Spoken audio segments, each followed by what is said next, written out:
Mas vamos lá, é um prazer estar aqui com todos e vamos falar sobre a música. Eu separei aqui mais ou menos em torno de 20 a 30 slides para a gente comentando.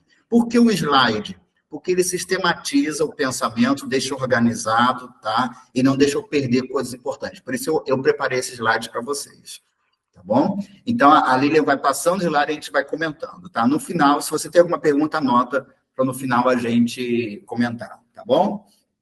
E o Degarda ocupou-se de medicina e de ciências naturais, inclusive de música, sendo dotada de talento artístico, então uma santa artista.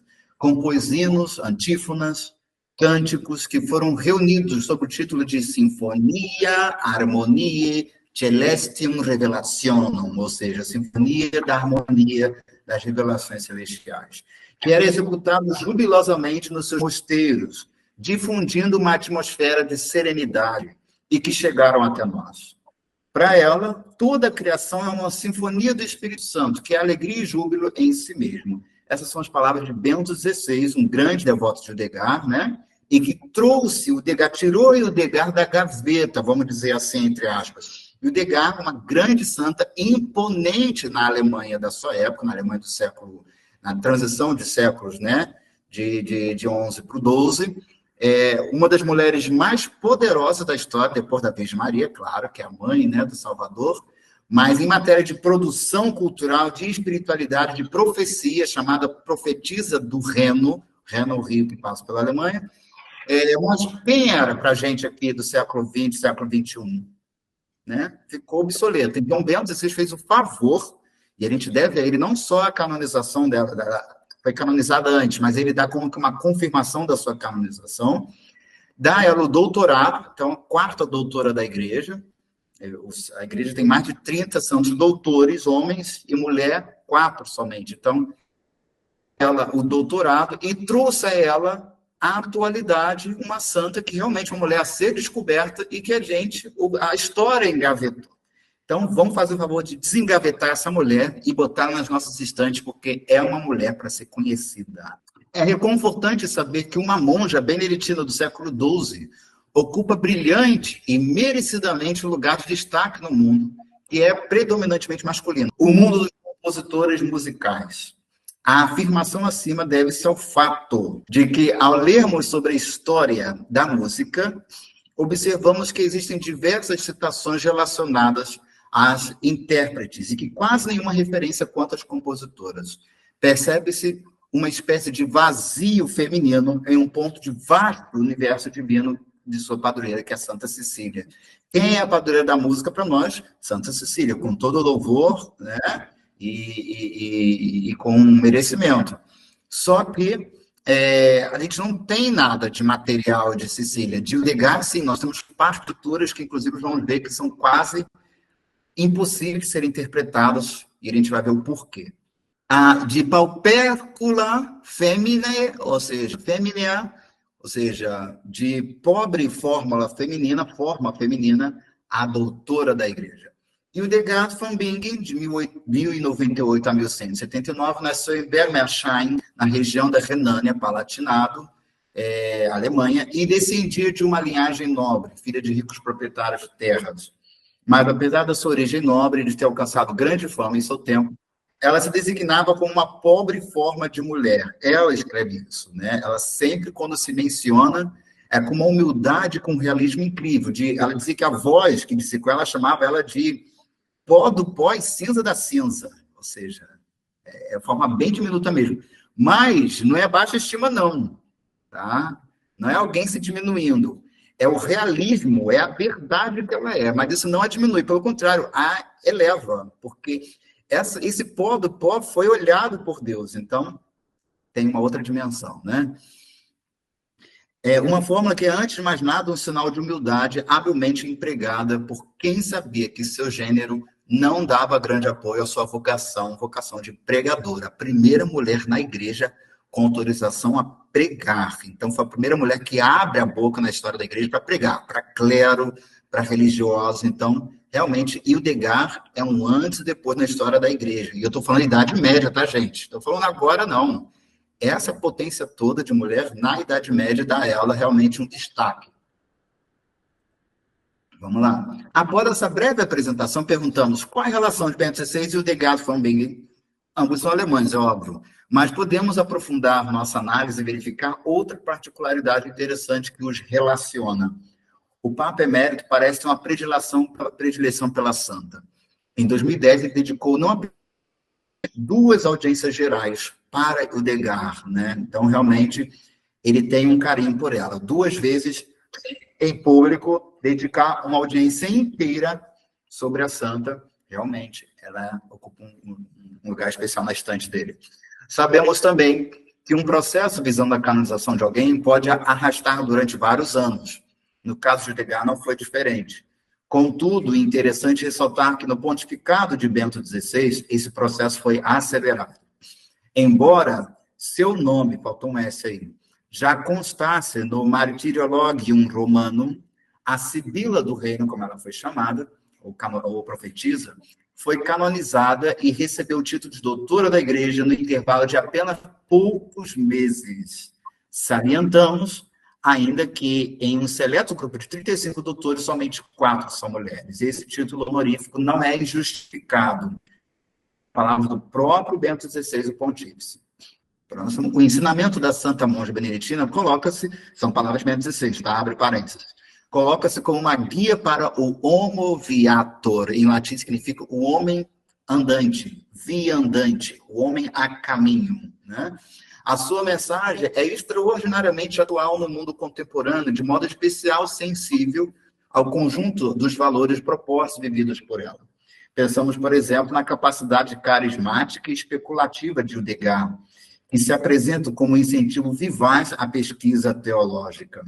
Na sua reflexão sobre o mistério de Cristo, considerado na sua beleza, no diálogo da igreja e teologia com cultura, a ciência e a arte contemporânea, no ideal de vida consagrada como possibilidade de realização humana, na valorização da liturgia e como celebração da vida.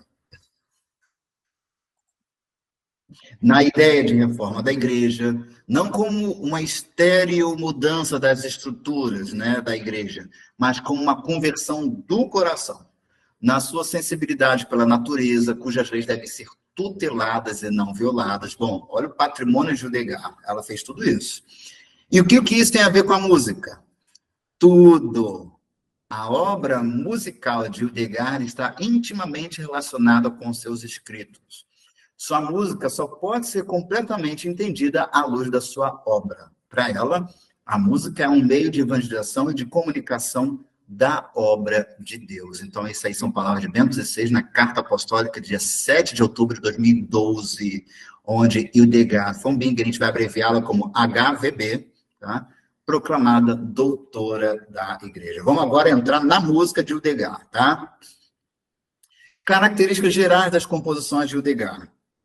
Quando ela pede as vozes que atingem uma nota praticamente inalcançável, Hildegard dá uns, eu não vou falar grito, porque não é grito, mas umas subidas muito rápidas, no pico de um intervalo difícil. Não se trata de um orgulho artístico, mas simplesmente de um teste de fé.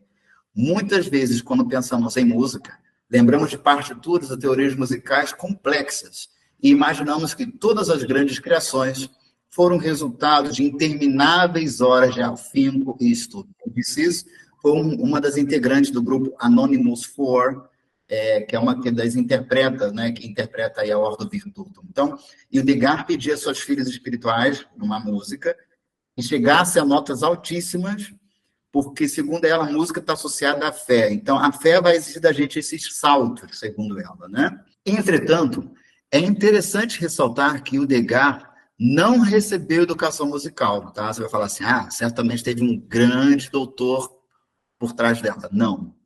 Em sentido formal, não. Seu estilo é único, não possui ancestrais e tampouco descendentes diretos. Ou seja, sejam os filósofos, sejam os músicos, eles têm influência de outros, né? Por exemplo, na minha filosofia, eu tenho influência de Schiller, Ortega y Gasset, os grandes músicos, né? Tem um outro músico por trás. Você hoje escuta uma Beyoncé, ela tem influência de um Michael Jackson, ela tem uma influência de Madonna, de Tina Turner, enfim. Os grandes artistas têm influência de outro, e o Degas não, tá? seus conhecimentos provêm do canto do ofício divino, que é aquela oração que nós sacerdotes fazemos, religiosos, o Papa, os bispos. O ofício divino, laudes, vésperas completas, oração da igreja. A produção musical de Hildegard possui um caráter totalmente inovador para o seu tempo, sendo muito distinto das principais vertentes musicais da Idade Média. Talvez essa seja a razão pela qual suas composições tenham permanecido ignoradas pelos historiadores até um passado muito remoto. Por que ignorada? Primeiro, porque ela não tem um antecedente musical. Depois, Hildegard é quase impossível de ser interpretada. Hoje a gente tem muita coisa no YouTube, depois a Lilian pode passar para vocês alguns links de músicas de Santo Hildegard no YouTube, tem coisas lindíssimas, inclusive a música de Hildegard tem um forte poder exorcístico. Você está com uma dor de cabeça, escuta Hildegard, parece que ela passa. Você está com uma forte tentação, com um problema, querendo matar alguém, você escuta Hildegard von Bingen e é uma coisa assim, ela te leva para o céu. Mas quem interpreta Hildegard não consegue chegar nem ao agudo, nem ao grave dela. Ela canta 2 oitavas acima. Como é que alguém consegue isso? Né? Quando ela vai falar de realidade celeste, ela chega a agudos que ninguém chegou, e quando ela vai falar de realidade do pecado, da treva, da ausência de Deus, ela chega a graves que nem Barry White chegou. Ela chega a graves que ninguém chegou, e ela chega agudos, então ela canta em extremos. Como é que você interpreta essa voz? Não tem como. Então a gente tem aproximações de Hildegard. Não tem como interpretar ipsis literis, não tem como. Ela é impossível, tá? Um destaque pode ser dado à linha melódica que se sucede dentro de âmbitos amplíssimos para a época, podendo alcançar 2 oitavas. Quem faz isso? A melodia é escrita em função do texto, o qual contém uma teologia e uma espiritualidade profundas. Quando o texto se refere ao espírito, à grandeza de Deus, a melodia se eleva. Quando fala da finitude humana ou do pecado, baixa a notas mais graves. Então, quem consegue ir do grave ao alto, ao soprano, como Hildegard, não tem como, não tem para ninguém, tá bom? De modo geral, a interpretação da música hildegardiana segue a tendência de ser uma declamação lenta e solene, possibilitando a quem a ouve a apreensão de cada palavra do texto. Essa declamação permite que o ouvinte possa construir em sua mente a imagem sugerida e chegar assim à contemplação. Então, por mais que ela suba e desça, chegar a polos extremos na música, a palavra tem que ser entendida para chegar à contemplação. Ela tem essa preocupação, né? Música e poesia caminham juntas. A poesia de Hildegard von Bingen é caracterizada pela liberdade e pela imprevisibilidade, ao contrário do verso religioso, e tem uma métrica e rimas regulares na Idade Média, né? Então, a música medieval, ela tem uma métrica e uma rima. A música de Hildegard, não, ela é muito nova para a época. É imprevisível, do nada vem um salto, vem um grito, do nada. Então, para a Idade Média, isso é novo. E outra coisa que é novo para a Idade Média são os melismas. Melismas, para quem não sabe, são aquelas alterações dentro da música, né? A nossa música tem tom, semitom, ela tem uma coisa no meio aí, que, né? Eu não sei fazer um melisma, porque eu não sou um cantor profissional, né? Mas é aquelas terminações quase árabes, né? Intermináveis, típica de Hildegard von Bingen. Sua melodia possui melismas ornados e saltos amplos, sem preparação. É isso que é novo dela, o que dificulta em larga escala a interpretação da sua obra. A originalidade de seus poemas não reside nos temas bíblicos que aborda, mas na sua expressividade. Aí um exemplo, tá, de um canto dela, e a gente pode colocar até o link dessa música dela de Santa Maria, que é famosa, né? Traduzida, ó belíssima e cheia de doçura, quanto em ti Deus se deleitava quando te possuía. Agora, tu imagina isso na voz de Hildegard, né? Realmente, fazer qualquer alma ser arrebatada ao 7º céu em um salto de segundos. Vamos ao Ordo Virtutum, essa novela maravilhosa, foi uma novela composta por Santo Hildegard, tá? E que até hoje tem influência no mundo, na Alemanha, até hoje é projetada, é relida, é apresentada, e que, lamentavelmente, respingou no mundo evangélico e deturpado, a gente vai ver por quê. Ordo Virtutum, a ordem das virtudes. A produção musical de Udegard compreende duas grandes obras. Então, ela tem um alto chamado sacro, né? Sagrado, chamado Ordo Virtutum, a ordem das virtudes, e a Sinfonia Harmoniae Celestum Revelationum, a Sinfonia da Harmonia das Revelações Celestiais. Ordo Virtutum deve ter sido composto em torno de 1151, quando ela estava finalizando os Chivias. Olha que lindo aí, a Líria está prestando a vocês. É o final dos Chivias. Chivias foi uma obra composta em 10 anos, que é a obra máxima dela, a obra clássica, a obra mais madura. É um catatal assim, de 800 páginas, não tem figurinha, tá? 800 páginas é denso, mas é toda a visão que ela teve. Chivias é a soma de duas palavras latinas, né? O chito, que é o verbo conhecer, e vias, que é o caminho, né? A via. Conhece os caminhos. Conhece os caminhos de quem? De Deus, né? Do Senhor. Então, a palavra chivia significa conheça os caminhos. Tá? E a Ordo Virtutum é o final da novela que ela consagra essa obra, Chivias. Tá? Chivias compreende 3 livros. Tá? A última visão do terceiro, se dá aí, foi deslocado.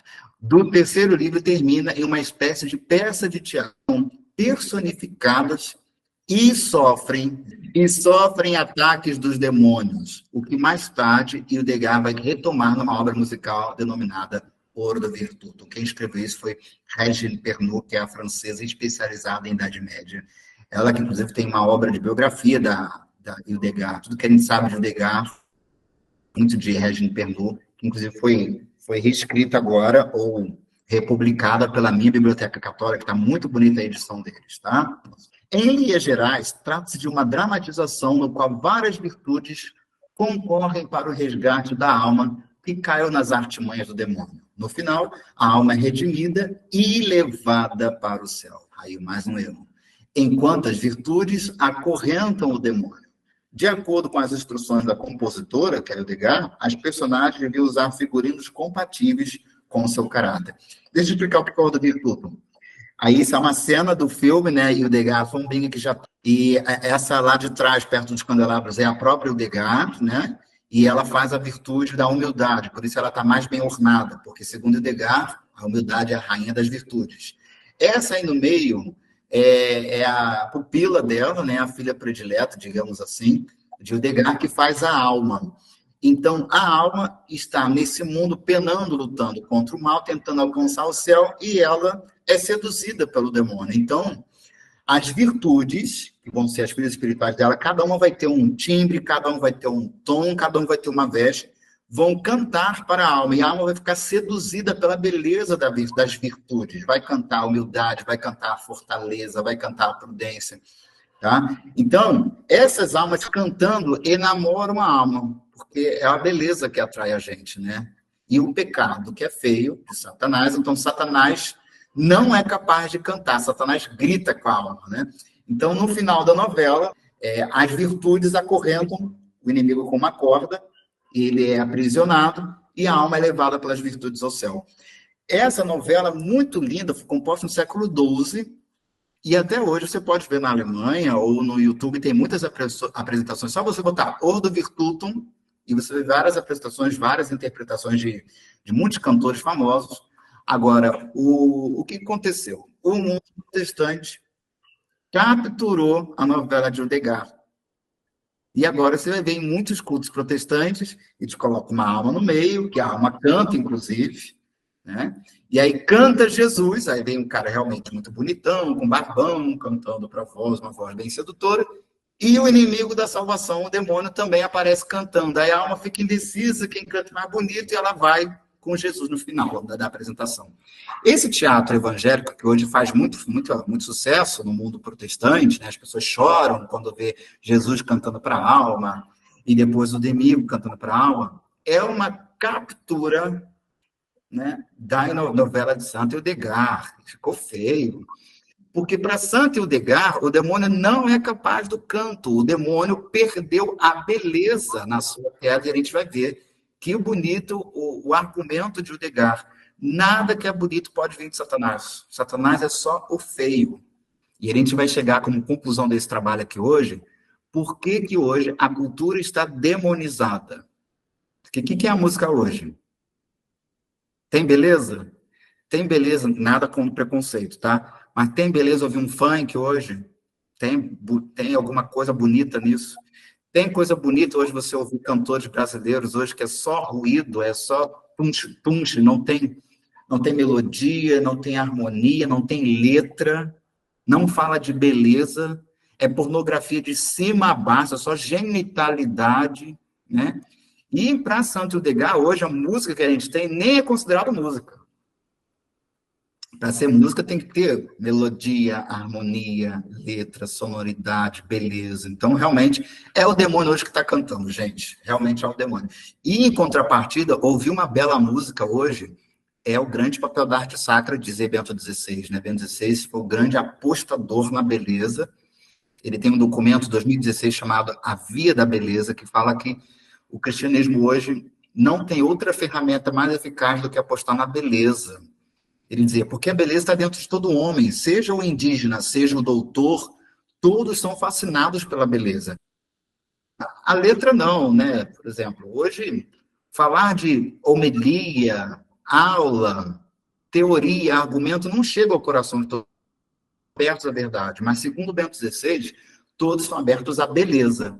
Quando a igreja voltar a falar de beleza, quando a missa for bela, quando o canto for belo, quando a homilia do Padre Altar for belo, quando a gente pegar pela vida a beleza, a gente vai chegar ao coração do homem. Né? Porque a beleza atrai. Por isso que o autor russo, Dostoiévski, vai dizer a beleza salvará o mundo. Muito bonito isso. Como falta beleza hoje. As pessoas vão nas missas hoje não tem beleza. As pessoas hoje vão num lugar sagrado. É tudo muito feio. Aqui no Brasil, as igrejas estão sendo construções quadradas, uma caixinha lá na frente, no final, que é um sacrário. Não tem beleza artística, não tem construção, não tem imagens bonitas, não tem a música feia hoje. Vai numa missa em alguns cantos aqui do Brasil, influenciado pela teologia da libertação, que músicas feias, né? Tudo feio. Você entra na missa e vê feiura, um show de feiura. Por isso que eu gosto de Adélia Prado. Você já ouviu falar em Adélia Prado? Sim. Adélia Prado é minha véia favorita no Brasil. Ela diz, tem missa que dá vontade, é mais evangelizador sair ver o jardim da igreja do que ouvir o padre falar. Que é mais bonito, né?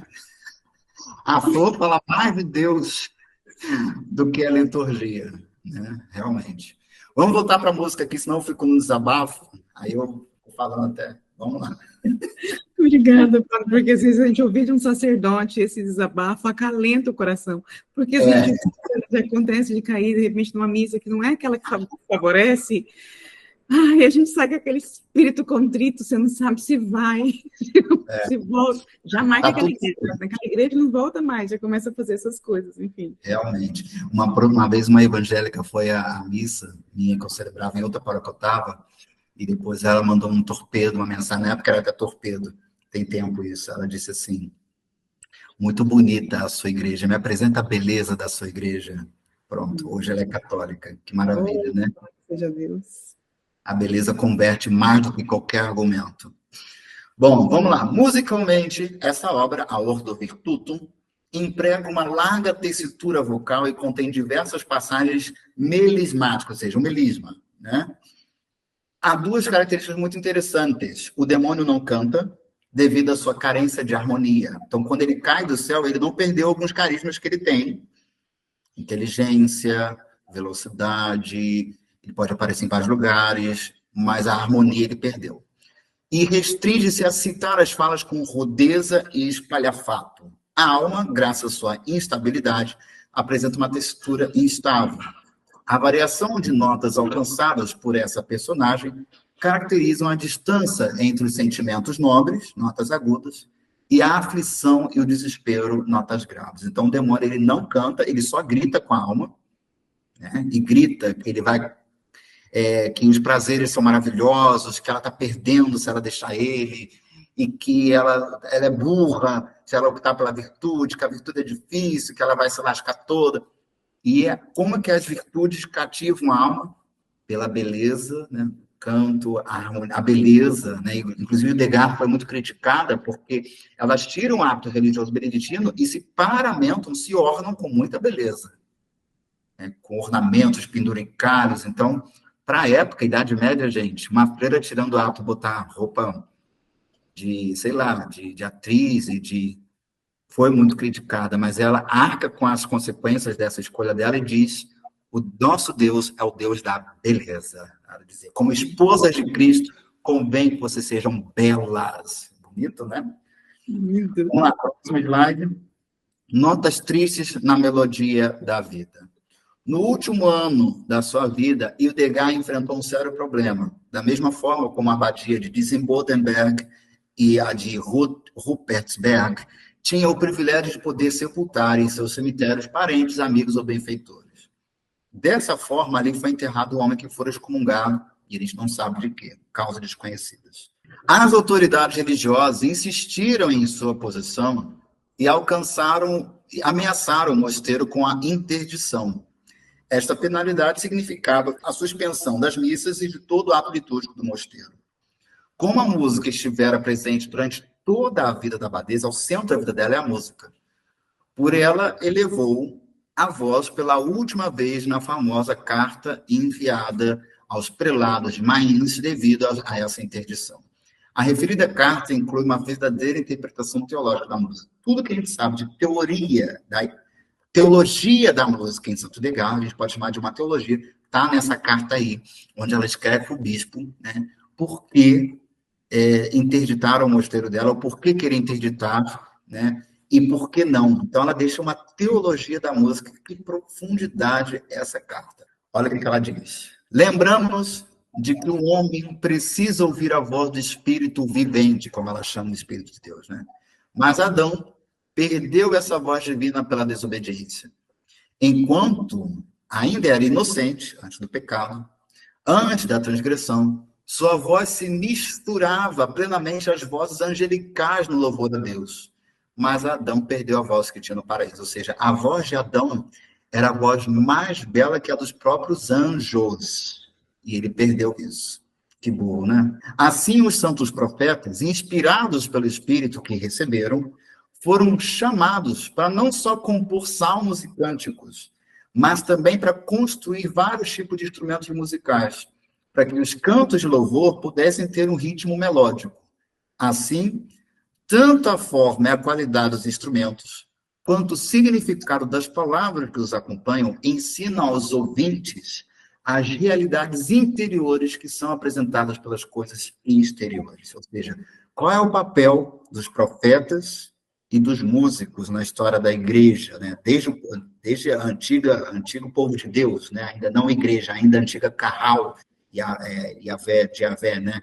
A antiga igreja, o primeiro povo, que são os judeus, era resgatar a musicalidade que o homem perdeu com o pecado. Vamos ver o próximo slide, por quê? Dessa maneira, os santos profetas transcenderam a música deste exílio e nos fazem lembrar da divina melodia de louvor que Adão, na companhia dos anjos, entoava para Deus antes da sua queda. Quando Davi compõe os 150 salmos, que foram musicalizados, os salmos são cantos, né? A gente aqui que reza o salmo, mas ele era para ser cantado. Ele quer resgatar a melodia que Adão perdeu com o pecado. Porque o homem, quando falava, a voz de Adão, gente, antes do pecado, não poderia hoje, aos nossos ouvidos de decaídos, né, já que a gente sofreu a consequência do pecado, não poderia suportar a voz de Adão. Seria insuportável para os nossos ouvidos. Tamanha potência vocal que Adão e Eva tinham, né? Antes do pecado, a voz de Adão tinha a doçura de toda a harmonia musical. Com efeito, se tivesse permanecido em seu estado original, a fraqueza do homem mortal, olha o que eu falei, não seria capaz de suportar a força e a repercussão da voz. Ou seja, se nós ouvíssemos Adão cantar, a gente morreria. Então, é tanta beleza, tanta potência, a gente não suportaria. Imagina o que eles perderam com o pecado, né? Que beleza. E o Degas, ela teve acesso a essas vozes, porque, não sei se você sabe, ela morreu e ressuscitou, né? Sabia disso? Então, ela vai ao céu e escuta, e ela reproduz o cântico dos anjos. Você tem noção do que é isso, gente? O cântico de êxtase de Santo Ildegar, você pode ouvir no YouTube uma pobre interpretação, que mais é muito pobre diante do que foi o Ildegar. O cântico de êxtase é o cântico que ela ouviu do céu. Então, a mulher foi no céu, ouviu o que eles cantam lá e reproduziu na terra. Então, gente, a gente está perdendo tempo, não está? Mas quando o diabo, principal enganador do homem, descobriu que o homem estava cantando por inspiração de Deus e, portanto, estava sendo transformado para receber a doçura dos cânticos do céu, que é uma verdadeira pátria da humanidade, ele ficou aterrorizado ao ver que suas nações estavam sendo frustradas, ficou profundamente perturbado. Então, Satanás tirou a música do coração do homem. E tira hoje, tem tirado a musicalidade do nosso coração, né? Porque o que faz a gente, o que explica hoje a gente estar em conexão com Deus? Quando a gente canta fácil. Por isso que Santo Agostinho dizia que quem canta seus males espanta, né? Então, uma pessoa que perdeu a música, que perdeu a voz, não é que tem que saber cantar, a gente não precisa ser profissional.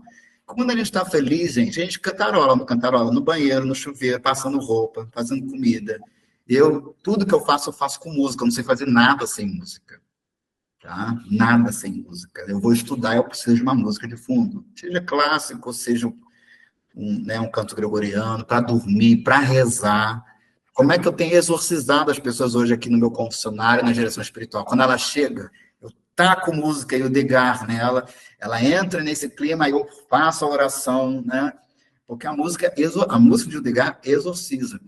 E como a gente sabe que é a prova de que o demônio realmente nos tirou de Deus? Quando a gente perde a música, a gente não canta mais, a vida fica chata, azeda. Uma vez, numa reunião do clero, ouvindo um padre que compunha muitas músicas, quando ele era seminarista, ele compunha letras, então aqui na diocese a gente tinha muitas letras dele, né? Bonita, música de missa, de liturgia, ele cantava, né? E aí, depois de muito tempo de padre, a conta para pagar, paróquia, problema, enfim, nunca mais compôs nada, e ele, lamentavelmente, ele confessa publicamente, né, para a gente, dizendo assim, a vida corrida, não sei se foi essa a palavra dele, ele disse assim, a correria da vida acaba tirando a nossa poesia, ele disse. Né? E realmente, a vida vai perdendo esse tom, né? O desespero que a gente está vendo na humanidade, a corrupção, as desgraças, a tragédia, o crescimento forte do mal, qual foi a grande consequência no nosso coração? A gente fica triste, a gente não canta mais, a vida fica sem música, né? Então, realmente, voltar à música é, segundo o Degas, um grande remédio para a nossa conexão com Deus. Né? Música boa. E não só essa música de Degas, não. Eu digo, grandes marcados pela música. Né? Por exemplo, você escuta uma música dos anos 80, minha playlist do Spotify, dos anos 80. Né? Para mim, a música acabou depois dos anos 90. Né? Depois de 90, para mim, não tem música. A música morre. Até os anos 80, 90... a gente tinha música, né, gente? Vai ouvir, por exemplo, sei lá, as músicas. Vai ouvir um Bee Gees. Que coisa bonita, né? Falar de vida, fala de romance, fala de amor. Tantos fatores bonitos da nossa vida, eventos que marcaram, quanto fatos tristes da nossa vida, ambos foram marcados por uma música. Por exemplo, quando morreu alguém que a gente amava, uma música marcou esse momento, e cada vez que eu escutar essa música, eu vou reviver essa dor. Né? Por exemplo, quando você escuta uma música, seja dos anos 80, uma música dolorida, você pega uma Whitney Houston, por exemplo. Agora, vendo o filme dela, você vê quanta dor aquela mulher tinha dentro dela, de traições, dores familiares, dores da vida, a tentativa dela de conexão com Deus, porque ela era evangélica, né? Então ia ao culto, orava, a luta do homem velho e do homem novo dentro dela, né? Como é que ela externou essa luta? Através da música. Então, aquela luta dela, aquela música, é uma música que canta dor, agonia, luta contra o vício da droga. Então, cada vez que eu escuto Whitney Houston, Parece que eu estou ouvindo a alma dela pedindo por socorro, confessando uma fraqueza, enfim. A música, ela comunica algo, segundo Hildegard von Bingen, né? Então, a música de hoje, ela perdeu isso. Por que a música perdeu? Porque a música antiga, ela tirava a gente da realidade. A realidade nua e crua é ruim, e a música, segundo Platão, já antes do cristianismo, arranca você da realidade e translada você para o outro mundo, o mundo irreal, o mundo das ideias, o mundo que você quiser dizer, né? Agora, a música de hoje não. Ela tá feia, ela tá demoníaca, e ela não é outra coisa a não ser reprodução da realidade. Então, a realidade o mundo está genitalizado, tudo é sexo. Então, a música hoje, ela reproduz. Não tira você da realidade, ela joga você dentro do que você já está vendo.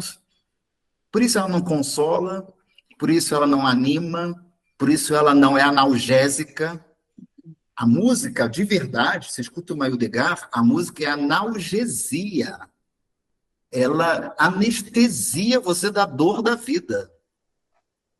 E a música hoje não, ela é uma reprodução da realidade. Por isso ela desespera, ela atrofia, né? E ela deprime. A música hoje é deprimente. Olha, você escuta hoje, por exemplo, um Pablo Vittar, Deus que me perdoe, eu não preciso gostar, estou falando mal da pessoa, estou falando da cultura dele, né, da música dele. É muito ruim. É muito ruim.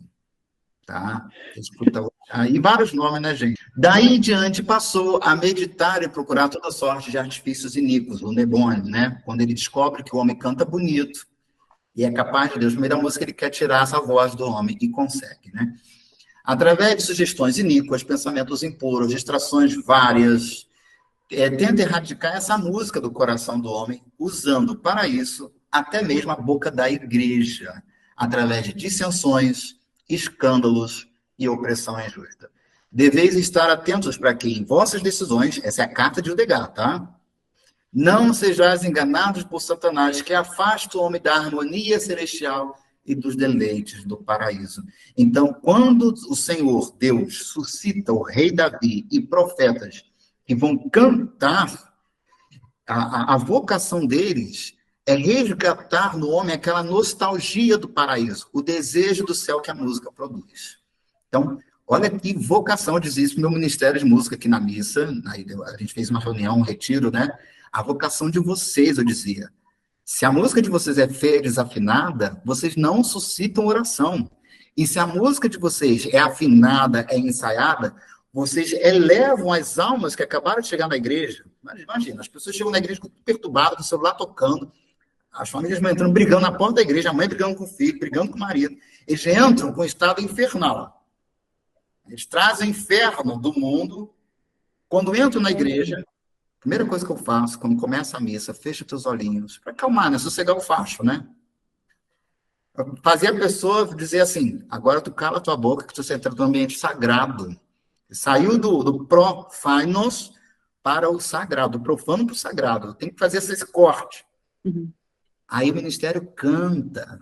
Pronto. A alma, ela entra em conexão. É como se eu tivesse um botão on-off. Eu ligo. Né? Mas se essa música é feia, tem como, gente. Pior coisa é entrar numa missa e você ouvir um guaxinim cantando, não recorda a gente o céu, né? Faz a gente rir, faz a gente perder. Eu desconcentro totalmente, né? E, bom, aí reproduz o espírito do mundo.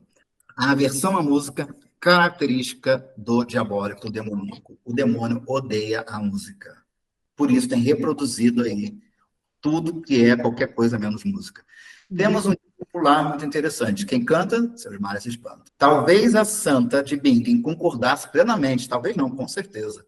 A música possui grande relevância na liturgia beneditina e de modo todo especial para Hildegard von Bingen, que considera toda a criação musical, o cosmos, o homem, os coros angélicos, como uma sinfonia do amor de Deus.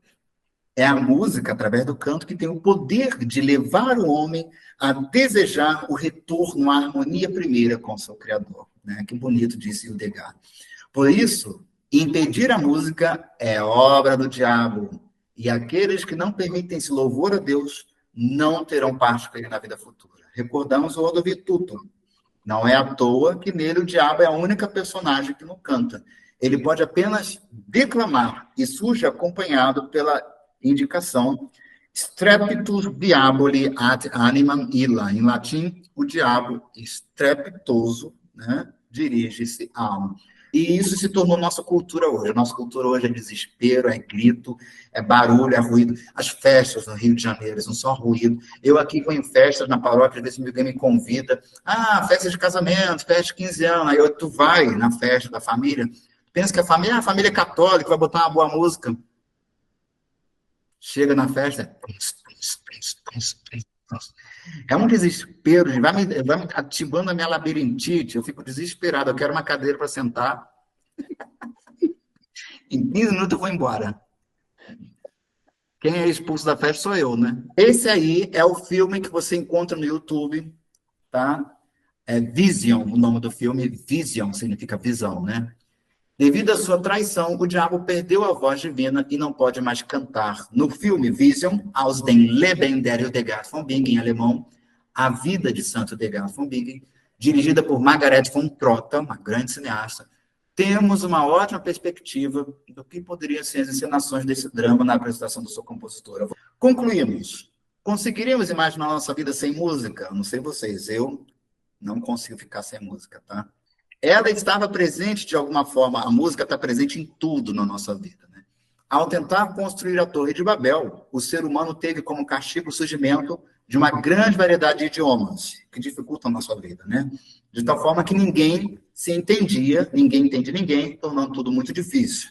Mas Deus nos deixou uma linguagem verdadeiramente universal, a música. Somente ela tem o poder de transpor os limites impostos pelas fronteiras geográficas, idiomáticas e temporais. Seguindo esse raciocínio, não é necessário compreender a letra de uma música para gostar dela. Ou seja, você vai ouvir Santo Hildegard, está cantando em latim, mas ela está te comunicando coisas. Você vai ouvir Bee Gees, é inglês, eu não entendo inglês. Mas você sente que a música está transmitindo um afeto por alguém, um amor, né? Portanto, no caso das composições de Hildegard von Bingen, mesmo que não compreendamos o conteúdo das letras, que estão em latim, e não só em latim, tá, gente? Hildegard, ela cria uma língua própria, chamada língua ignota, que só ela sabe. Então, a gente, para conhecer algumas obras de Hildegard, tínhamos que traduzir da língua dela. Ela inventou uma língua, imagina, né? Que cabeça é essa? A beleza da sua música ultrapassa facilmente todas as barreiras. Dessa forma, não seria um grande absurdo afirmar que a música foi o ponto de partida para despertar o interesse pelo conjunto da obra hildegardiana e torná-la tão conhecida atualmente.